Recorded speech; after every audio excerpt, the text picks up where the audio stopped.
Kerala high court ശബരിമലയുടെ കേസിനെ കുറിച്ച് പറയുമ്പോൾ അവർ ഒരു ലാർജർ കോൺസ്പിറസിനെ കുറിച്ച് ഹൈക്കോർട്ട് പറഞ്ഞു. SITക്ക് ഒരു നിർദ്ദേശം കൊടുത്തു. ഇത് ആദ്യം മുതൽ BJP പറഞ്ഞ കാര്യമാണ്. 4.5 കിലോ സ്വർണം കൊള്ള ചെയ്ത് ദേവസ്വം ബോർഡ് ഇതിനെക്കുറിച്ച് നമ്മുടെ മുഖ്യമന്ത്രി, ബഹുമാനപ്പെട്ട മുഖ്യമന്ത്രി പറഞ്ഞു ഇതൊരു വീഴ്ചയാണ്. അതൊരു വീഴ്ചയല്ല, അതൊരു കൊള്ളയാണ്, ഒരു ക്രൈമാണെന്ന് ഞങ്ങൾ ആദ്യം മുതൽ പറയുന്ന ഒരു കാര്യമാണ്. ഇന്നലെ ഹൈക്കോർട്ട് ഇത് പറഞ്ഞപ്പോൾ നമ്മൾ ബഹുമാനപ്പെട്ട മുഖ്യമന്ത്രി ചാടിയിറങ്ങി ജനങ്ങളുടെ ശ്രദ്ധ തിരിക്കാൻ RSSും BJPയും ശബരിമലയും വാവരെക്കുറിച്ച് വളരെ വലിയൊരു സ്റ്റേറ്റ്മെന്റ് ഇറക്കി. ശ്രദ്ധ തിരിക്കാനാണ്. ഇതുവരെ മുഖ്യമന്ത്രി ശബരിമലയിൽ നടന്ന കൊള്ള, അതിനെക്കുറിച്ച് ജനങ്ങൾ ആഗ്രഹിക്കുന്ന വാസവൻ മിനിസ്റ്ററിൻ്റെ രാജി, ദേവസ്വം ബോർഡിൻ്റെ ഡിസൊല്യൂഷൻ, ഇതിനെക്കുറിച്ച് ഒന്നും പറയാൻ മുഖ്യമന്ത്രിക്ക് സമയമില്ല. പക്ഷേ ആ ഒരു പഴയ രീതി, ജനങ്ങളെ വിഭജിച്ച് നുണയും പറഞ്ഞ് ജനങ്ങളെ ശ്രദ്ധ തിരിക്കാൻ അദ്ദേഹം ശ്രമിക്കുന്നു. 10 കൊല്ലം ഭരിച്ചൊരു മുഖ്യമന്ത്രിയാണ്.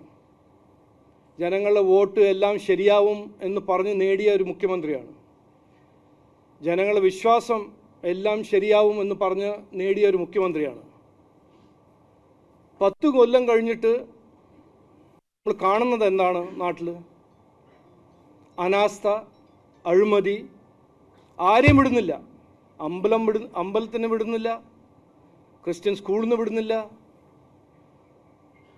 എന്നിട്ട് മുഖ്യമന്ത്രിക്ക് പറയാൻ 10 കൊല്ലം എന്ത് ചെയ്തു, വിദ്യാഭ്യാസത്തിൽ എന്ത് ചെയ്തു, ആരോഗ്യ മേഖലയിൽ എന്ത് ചെയ്തു, ഇക്കോണമിയിൽ എന്ത് ചെയ്തു, വിലക്കയറ്റത്തിനെ കുറിച്ച് എന്ത് ചെയ്തു, തൊഴിലിനെ കുറിച്ച് എന്ത് ചെയ്തു, ഇതിനെക്കുറിച്ച് ഒന്നും പറയാൻ മുഖ്യമന്ത്രിക്ക് കഴിയുന്നില്ല.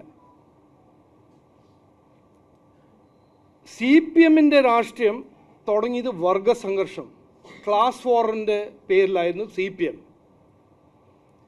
ഇനിയിപ്പോൾ മുഖ്യമന്ത്രി അതെല്ലാം വിട്ട് വർഗീയ സംഘർഷം ഉണ്ടാക്കാൻ ആണ് ഇറങ്ങിയിരിക്കുന്നത്.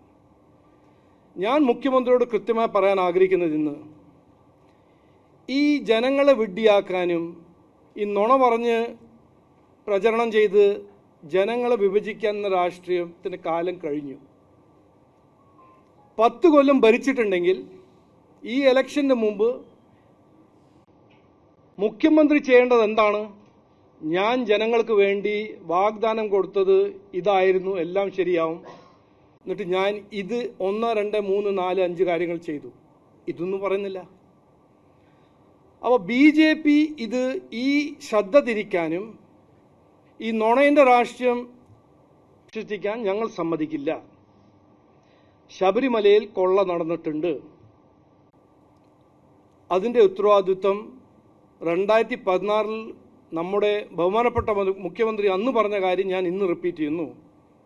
ശകലം ഉളുപ്പുണ്ടെങ്കിൽ രാജിവെക്കണം, വാസവൻ മന്ത്രി രാജിവെക്കണം.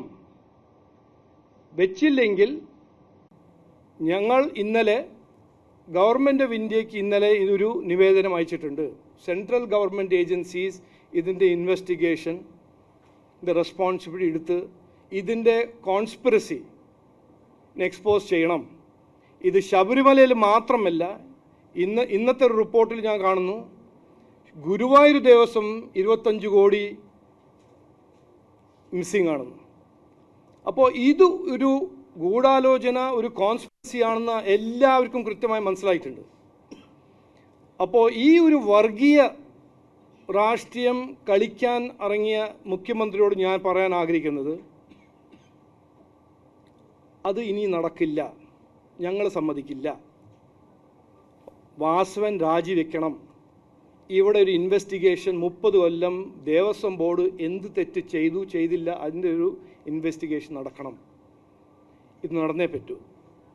ഇത് ഞങ്ങളല്ല പറയുന്നത്, ജനങ്ങൾ, സാധാരണ ജനങ്ങൾ. ഞാൻ എവിടെ പോകുമ്പോൾ എന്നെ കൈ പിടിച്ചിട്ട് എന്നോട് പറയുന്നത്, നിങ്ങളിത് വിടാൻ പാടില്ല, BJP ഇത് വിടരുത്. ഇങ്ങനത്തെ ഒരു കൊള്ള, ഇതിൻ്റെ ഒരു ഉത്തരവാദിത്തം നമ്മൾ കണ്ടുപിടിച്ചേ പറ്റൂ. ഇത് ജനങ്ങളുടെ ആഗ്രഹമാണ്. അപ്പോൾ ഞാൻ മുഖ്യമന്ത്രിയോട്, ഈ വർഗീയവാദി എന്ന് പറഞ്ഞ മുഖ്യമന്ത്രിയോട് പറയാൻ ആഗ്രഹിക്കുന്നത്, ഒന്ന്, ഞാൻ 19 തവണ ശബരിമല പോയ ആളാണ്. ഞാൻ അയ്യപ്പ അവിടെയും പോയി 18 പടി കയറി, അവിടെയും ഞാൻ നാമം ചൊല്ലിയിട്ടുണ്ട്. ബാബര സമാധിന് മുമ്പ് പോയിട്ട് അവിടെ നാമം ചൊല്ലിയിട്ടുണ്ട്. ഞങ്ങൾ അതിനെക്കുറിച്ചൊന്നും പറഞ്ഞിട്ടില്ലല്ലോ. എന്തിനാണ് വെറുതെ ജനങ്ങളെ വിഡ്ഢിയാക്കുന്നത്? ഈ വർഗീയവാദി വിഷം എന്തിനാണ് മുഖ്യമന്ത്രി സ്പ്രെഡ് ചെയ്യുന്നത്? ഈ ഇലക്ഷൻ്റെ സമയത്ത് ജനങ്ങൾ ആഗ്രഹിക്കുന്നത്, നിങ്ങൾ എന്ത് ചെയ്തു, ഞങ്ങളുടെ വോട്ട് നേടി നിങ്ങൾ ഈ 10 കൊല്ലം എന്ത് ചെയ്തു, അതിന് ധൈര്യം ഉണ്ടാവണം. ഇനി ചോദിക്കാൻ കുറേ ഉണ്ട്. എന്തുകൊണ്ട് ഇങ്ങനത്തെ കൊള്ള നടക്കുന്നത് ഹിന്ദു അമ്പലത്തിൽ മാത്രം? എന്തുകൊണ്ട് ക്രിസ്ത്യൻ സ്കൂൾസിനെ ഭീഷണിപ്പെടുത്താൻ ഇറങ്ങിയൊരു വിദ്യാഭ്യാസ മന്ത്രി? എന്തുകൊണ്ട് മുനമ്പം ക്രിസ്ത്യനും ഹിന്ദു സമുദായം അവരുടെ ഭൂമി അവകാശം കോർട്ടിൻ്റെ വിധി വന്നിട്ടും ചെയ്യാൻ ചെയ്യുന്നില്ല സർക്കാർ? ഇങ്ങനത്തെ എത്രയോ പ്രശ്നങ്ങളാണ് മുഖ്യമന്ത്രി അതിൻ്റെ ഉത്തരം കൊടുക്കേണ്ടത്. അപ്പോൾ അവസാനം ഞാൻ പറയുന്നത്, ഈ നാടിൻ്റെ സമാധാനവും മതേതരവും തീരുമാനിക്കുന്നത് ജമാഅത്തെ ഇസ്ലാമിയും SDPIയും കോൺഗ്രസും ലെഫ്റ്റ് അല്ല. ഇവിടുത്തെ മുസ്ലിംസും ക്രിസ്ത്യൻസും ഹിന്ദു മലയാളീസ് അറിയാം, ഇവിടെ ഭരണഘടനയുണ്ട്. നമ്മുടെ നാട്ടിൻ്റെ മലയാളികൾ, ദേശസ്നേഹിയായ മലയാളികൾ തീരുമാനിക്കും ഞങ്ങളുടെ ഭാവി എന്താണെന്ന്. ഇത് SDPIയും ജമാഅത്തെ ഇസ്ലാമിയും എല്ലാം തീരുമാനിക്കാൻ പോകുന്നത് ഞാൻ കൃത്യമായി ഒരു ഉറപ്പ് തരുന്നു. അത് പിണറായി വിജയൻ ജി എന്ത് കസരത്ത് ചെയ്താലും, രാഹുൽ ഗാന്ധി ഏത് കസരത്ത് ചെയ്താലും അത് ഞങ്ങൾ സമ്മതിക്കില്ല. നാടിൻ്റെ മലയാളികൾ, ദേശസ്നേഹിയായ മലയാളികൾ, നാടിനെ ഇഷ്ടമുള്ള നാടിന് വളർച്ച ആഗ്രഹിക്കുന്ന മലയാളികളാണ് നമ്മുടെ ഭാവി തീരുമാനിക്കാൻ പോകുന്നത്. അപ്പോൾ ഇങ്ങനത്തെ രാഷ്ട്രീയം നിർത്തണം എന്ന് ഞാൻ അഭ്യർത്ഥിക്കുന്നു മുഖ്യമന്ത്രിയോട്.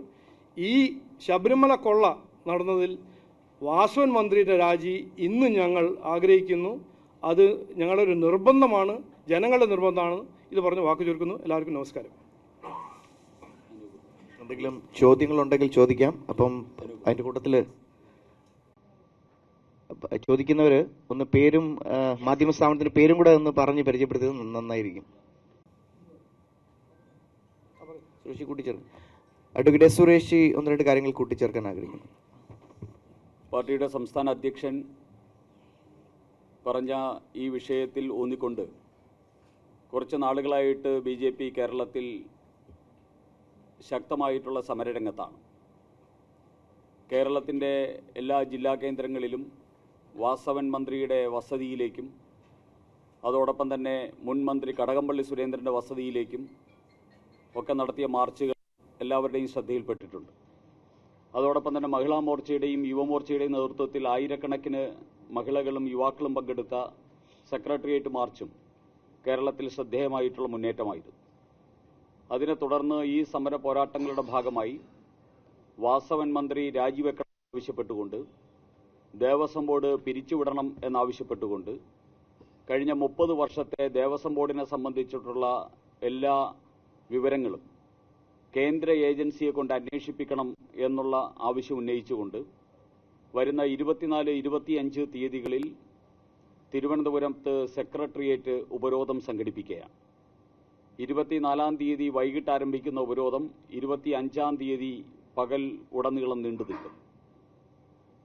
10,000-കണക്കിന് പ്രവർത്തകർ പങ്കെടുക്കുന്ന സെക്രട്ടേറിയറ്റ് ഉപരോധം 24-ാം തീയതി വൈകിട്ട് തുടങ്ങി 25-ാം തീയതി വരെ നീണ്ടു നിൽക്കുന്ന ഉപരോധം.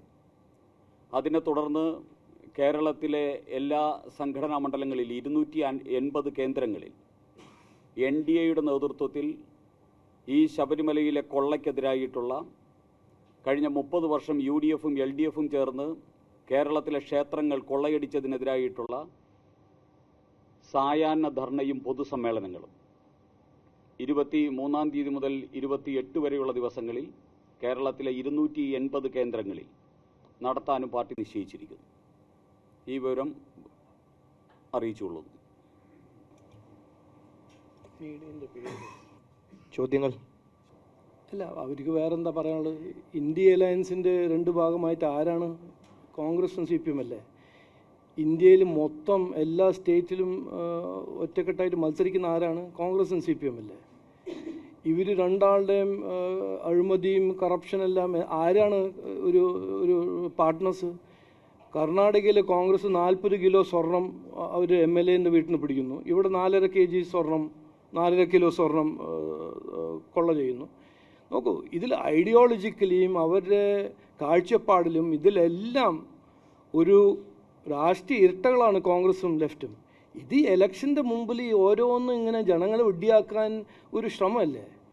അത് നടക്കില്ല. ഞാൻ കൃത്യമായി പറയാൻ ആഗ്രഹിക്കുന്നത്, ഈ കോൺഗ്രസ് ഇതൊന്നും ചെയ്യേണ്ട ആവശ്യമില്ല. ഇനി അത് നടക്കില്ല.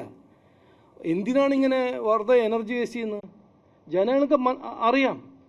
അങ്ങനെ പൊട്ടന്മാരാണെന്ന് കാണേണ്ട ആവശ്യമില്ല, കരുതുന്ന ആവശ്യമില്ല.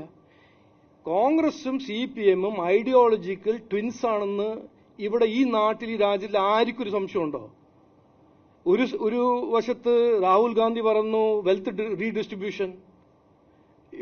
CPM എന്താണ് കാഴ്ചപ്പാട്? വെൽത്ത് റീഡിസ്ട്രിബ്യൂഷൻ അല്ലേ? ആ ഒരു വശത്ത് അവരുടെ കുടുംബം അഴിമതി. ഇവിടെ എന്താണ് ചെയ്യുന്നത്? CPM. ഇതിൽ എന്താണ് വ്യത്യാസം? CPM എന്ന് പറഞ്ഞാൽ കോൺഗ്രസിൻ്റെ ഒരു B ടീമാണ്, ഇന്ത്യ അലയൻസിൻ്റെ ഒരു ഭാഗമാണ്. എങ്ങനെയാണ് ഇന്ത്യ അലയൻസിൻ്റെ ഭാഗമായത്? അവർ ഐഡിയോളജിക്കലി ഒരു അലൈൻഡ് കാഴ്ചപ്പാടാണ്, അതുകൊണ്ടല്ലേ. എന്നിട്ട് ഞങ്ങളെ കുറിച്ച്, ഞങ്ങളുടെ ഐഡിയോളജിയും കാഴ്ചപ്പാടും എല്ലാവർക്കും അറിയാം. ഞങ്ങളുടെ പ്രധാനമന്ത്രി ചെയ്ത 10 കൊല്ലം 15 കൊല്ലം ഞങ്ങൾ ചെയ്ത ഭരണവും ഞങ്ങളുടെ രാഷ്ട്രീയവും എല്ലാവർക്കും അറിയാം. അതിലും CPMൽ എന്തായിരിക്കും ഒരു കൺവെർജൻസ്? അല്ല, ഒന്ന് വിചാരിക്കൂ. നോക്കി, ഞാൻ ഇതെല്ലാം കേൾക്കുമ്പോൾ ഇതൊരു എന്താണ്, കോമഡി ചാനലാണോ? ഇവർ കോമഡി സ്റ്റാർസ് ആണോ? ഇത് എത്രയോ കോൺഗ്രസ് സ്റ്റേറ്റിൽ PM ശ്രീ ഇംപ്ലിമെന്റ് ചെയ്തതാ. അത് KC വേണുപോലെ പഠിച്ചിട്ടില്ലെങ്കിൽ ഞാൻ എന്ത് ചെയ്യണം? ഇതെല്ലാം ജനങ്ങളെ, ഞാൻ പറയില്ലേ, ശ്രദ്ധ തിരിക്കാൻ ഇവരൊരു കാൽക്കുലേഷൻ എന്താണ്? 10 കൊല്ലം കുത്തിയിരുന്ന് ഒന്നും ചെയ്യാണ്ടിരിക്കുക, എന്നിട്ട് ആ 10 കൊല്ലം ഇലക്ഷന് മുമ്പ് വന്ന് ഓരോരോ കാര്യങ്ങൾ പറഞ്ഞ് ജനങ്ങൾ ശരിയാക്കുക. അത് ഇതുവരെ നടന്നിട്ടുണ്ടാവും, ഇനി നടക്കില്ല. PM Shri national education policy Narendra Modi ji 2020 അവതരിപ്പിച്ചൊരു പോളിസിയാണ്. ആരെങ്കിലും ആ പോളിസി പഠിച്ചാൽ എല്ലാവരും, ആ പഠിച്ച ആൾക്ക് മനസ്സിലാവും ഇത് ഏറ്റവും കൂടുതൽ യുവാക്കൾക്ക് വേണ്ടി എംപവർമെന്റിന്റെ ഒരു എഡ്യൂക്കേഷൻ പോളിസി ആയിരുന്നു. ഇവിടെ പെറ്റി പോളിറ്റിക്സ് കൊണ്ട് അവർ ചവിട്ടി വെച്ചു. ഇനി അവർക്ക് മനസ്സിലാവുന്നുണ്ട്. എന്താണ് മനസ്സിലാവുന്നത്?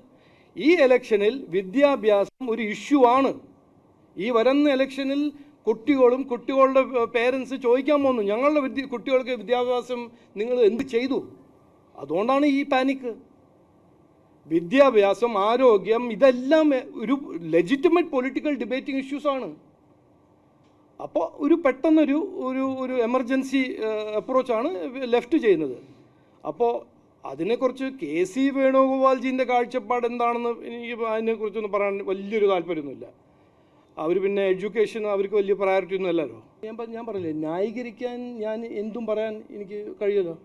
അതിപ്പോൾ 9 കൊല്ലം ഞാൻ ചെയ്തില്ല, 9ാമത്തെ കൊല്ലം എനിക്കൊരു വളരെ ഒരു ഫ്ലാഷ്, ഒരു ബെലേറ്റഡ് വിസ്ഡം വരുന്നു.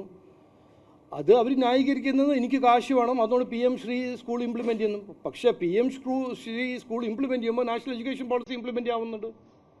പിന്നെ എന്തുകൊണ്ടാണ് ഇതുവരെ നാഷണൽ എഡ്യൂക്കേഷൻ പോളിസി ഇംപ്ലിമെൻറ്റ് ചെയ്യാത്തത്? നോക്കൂ, ഇതിനെല്ലാം ഒരു ആലിബൈ, ശരി, അത് അവരുടെ അവകാശമാണ് എന്തെങ്കിലും പറയാൻ, ഓക്കെ പറയട്ടെ. പക്ഷെ നിങ്ങളല്ല കണ്ടുപിടിക്കേണ്ടത് ഇതിലെന്താണ് സത്യം. നിങ്ങൾ കുറച്ച് പഠിക്കണം. ഇത് എന്തുകൊണ്ട് അവർ നാഷണൽ എഡ്യൂക്കേഷൻ പോളിസി ഇതുവരെ ഇംപ്ലിമെന്റ് ചെയ്തില്ല? എന്താണ് 4 മാസം ഇലക്ഷന് മുമ്പ് നാഷണൽ എഡ്യൂക്കേഷൻ പോളിസി ഇംപ്ലിമെൻറ്റ് ചെയ്യുന്നത്? ഈ 4 മാസം എന്താണ് ചെയ്യാൻ പോകുന്നത്? 1000 കോടി കിട്ടിയെന്ന് വിചാരിക്കൂ, എന്ത് ചെയ്യും? 75% സ്കൂള്, വിദ്യാഭ്യാസ മന്ത്രി പറയുന്നു 75% ഗവൺമെന്റ് സ്കൂള് അൺസേഫ് ആണെന്ന്. ഞാനല്ല പറഞ്ഞു, ഗവൺമെന്റ് നിങ്ങളുടെ ന്യൂസ് പേപ്പർ റിപ്പോർട്ട് ചെയ്യുന്നു ഇന്നത്തെ കോളേജസിൽ 30% സീറ്റ് വേക്കന്റ് ആണെന്ന്. ഈ 9 കൊല്ലം ഇതിനൊന്നും ചെയ്യാൻ കഴിവുണ്ടായിരുന്നില്ലേ? പെട്ടെന്നാണോ ഇപ്പോ കാശിന്റെ ഒരു ഓർമ്മ? അല്ല, ഇതെല്ലാം നോക്കൂ, ഞാൻ ഇതിലെല്ലാം റെസ്പോണ്ട് ചെയ്യാൻ തയ്യാറാണ്. പക്ഷേ ജനങ്ങൾ വിഡ്ഢിയാണെന്ന് വിചാരിക്കേണ്ട ഒരു രീതി മാറ്റണം എന്നാണ് ഞാൻ അഭ്യർത്ഥിക്കുന്നത്. ആര്? കോൺഗ്രസോടും ലെഫ്റ്റിനോടും. അല്ല, 30% സീറ്റ് വേക്കന്റ് ആണ്. കോളേജസിൽ വയലൻസ് ഉണ്ട്, കോളേജസിൽ ലഹരിയുണ്ട്, കുട്ടികൾ പുറത്തുപോയി പഠിക്കുന്നു. ഇത് നിങ്ങൾ സക്സസ് ആണെങ്കിൽ നിങ്ങൾ അങ്ങനെ കണ്ടാൽ മതി. ഞാൻ സക്സസ് ആയിട്ട് കാണുന്നില്ല. ഈ പൊതുവിൽ ഞാനിപ്പോൾ പറയുന്നത്, കഴിഞ്ഞ 10 കൊല്ലം ജനങ്ങൾ ഒരു അവസരം കൊടുത്തപ്പോൾ ഈ സർക്കാർ എന്ത് ചെയ്തു? 1960 എന്ത് നടന്നു അത് പറയേണ്ട ആവശ്യമില്ല. ഇപ്പോൾ 2016 മുതൽ 2026 വരെ അവസരം കൊടുത്തപ്പോൾ എന്ത് ചെയ്തു?